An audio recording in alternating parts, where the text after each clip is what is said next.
स्वामी भारती कृष्ण तीर्थ महाराज पहले शंकराचार्य थे जिन्होंने विदेश की यात्राएं की और वैदिक गणित का प्रचार प्रसार किया। एक बार वो विदेश में एक व्याख्यान दे रहे थे, वैदिक गणित का ही प्रचार प्रसार हो रहा था।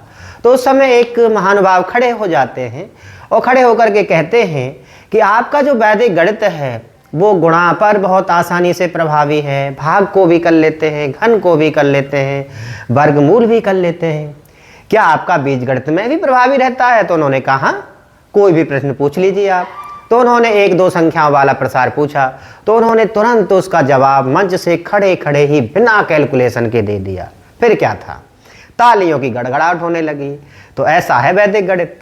वैदिक गणित एक ऐसा गणित है जिन बच्चों को गणित में रुचि नहीं होती है, अगर वो वैदिक गणित को कर लेते हैं तो वो भी बड़ी आसानी से गणित में रुचि उनको पैदा हो जाती है और बड़े अच्छे तरीके से वो सवालों को कर लेते हैं।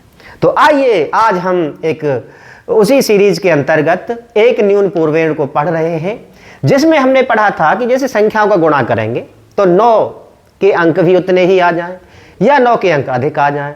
लेकिन आज हम जो स्थिति पढ़ने वाले हैं वो ये है कि अगर 9 के अंक कम आ जाएं तब हम क्या करेंगे।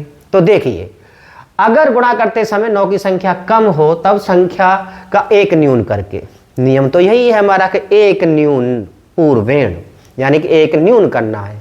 एक न्यून करके उसके साथ जितने भी 9 के अंक हैं वो रख दिए जाएंगे और उसके बाद जो हमने एक न्यून किया है संख्या का उसको घटा दिया जाएगा और गुणनफल हमारे सामने होगा। देखिए कैसे भाषा के माध्यम से थोड़ा समझ में कम आता है, लेकिन जब हम प्रश्न को हल करते हैं तब बड़ी आसानी से समझ में आ जाता है। तो जैसे एक सिंपल सा गुणा हम लेते हैं और गुणा में हमने लिया 46, गुणा में क्या लिया है, 9 लिया है। ठीक है, अब यहाँ 2 अंक हैं, यहाँ पर क्या है, 1 अंक है कम, हमारा 1 अंक हमारा क्या हो गया, कम पड़ गया। इसके बाद क्या करते हैं, हम यहाँ पर बिंदु लगा लेते हैं, डॉट लगा लेते हैं। वो किस लिए कि हमें क्या करना है, एक न्यून करना है। तो ये हमारा 45 हो गया। ठीक है, 1 अंक 9 का है, इसको भी हमने क्या कर दिया, रख दिया इसके बगल से। ठीक है, इसके बाद जो न्यून हमारी संख्या हुई थी वो कितनी हुई थी, 45 हुई थी ना। इसको हमें क्या कर देना, घटा देना। 9 में से 5 जाएंगे तो कितने बचेंगे, 4 बचेंगे। 5 में से 4 जाएगा तो 1 बचेगा और यही हमारा क्या होगा, गुणनफल होगा। है ना, कितना आसान। देखिए एक सवाल और लेते हैं, इसमें अब हम अंकों की संख्या थोड़ी बढ़ाते हैं। तो देखिए ये हमने लिया है 467 और गुणा में क्या है, 9 है, यानी कि थोड़ा अंक हमारे बढ़े, इधर भी बढ़ गए हैं। लेकिन प्रक्रिया क्या है हमारी, हमें एक न्यून करना है। तो एक न्यून करते ही क्या आ जाएगा, 466 आ जाएगा, है ना, 466 आ जाएगा।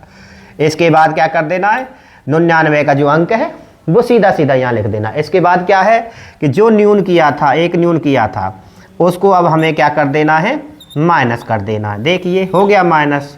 9 में से 6 जाएंगे 3, 9 में से 6 जाएंगे 3, 6 में से 4 जाएंगे 2 और ये 6 का 6 और ये, और यही हमारा क्या हो जाएगा, उत्तर हो जाएगा।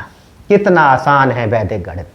देखिए एक सवाल और देखते हैं आपके सामने, 4 2 5 7, 4 2 5 7 में हमें गुणा किसका करना है, 999 का करना है। नियम आपको पता है, एक न्यून करना है। कौन सा नियम चल रहा है हमारा, एक न्यून पूर्वेण। तो देखिए यहाँ से हमने लिखा 4 2 5 6, इसके बाद ये जो 3 9 है इनको भी हमने कर दिया है। इसके बाद हमने क्या लिख दिया, 4 2 5 6 लिख दिया। अब 9 में से 6 जाएंगे 3 बचेंगे, 9 में से 5 जाएंगे 4, 9 में से 2 जाएंगे 7, 6 में से 4 जाएंगे 2, ये 5 आ गया, ये 2 आ गया और ये क्या आ गया, 4 आ गया। यही गुणनफल है। अभ्यास जब हो जाता है तो जैसे जैसे संख्या लिखी जाती है वैसे वैसे ही उसका उत्तर भी लिख दिया जाता है। एक सवाल और हम आपके सामने करने वाले हैं। संख्या है हमारी 5265, 5265 गुणा करना है। गुणा में हमें 999 का करना है। प्रक्रिया आपको पता है, क्या करना है, एक न्यून पूर्वेण, 5 2 6 4 और ये हमारे तीनों 9 साथ में आ जाएंगे और ये 5 2 6 4 हमारा सीधा यहाँ लिखा जाएगा। ये क्या किया जाता है, घटाया जाता है। 9 में से 4 जाएंगे तो 5, 9 में से 6 जाएंगे 3, 9 में से 2 जाएंगे 7, 14 में से 5 जाएंगे 9, और ये 5 आ जाएगा, ये 2 आ जाएगा, और ये क्या आ जाएगा, 5 आ जाएगा। इसके साथ ही हमारा गुणनफल हो जाता है। अगला सीरीज हमारा लगातार जारी रहेगा। आज के लिए धन्यवाद।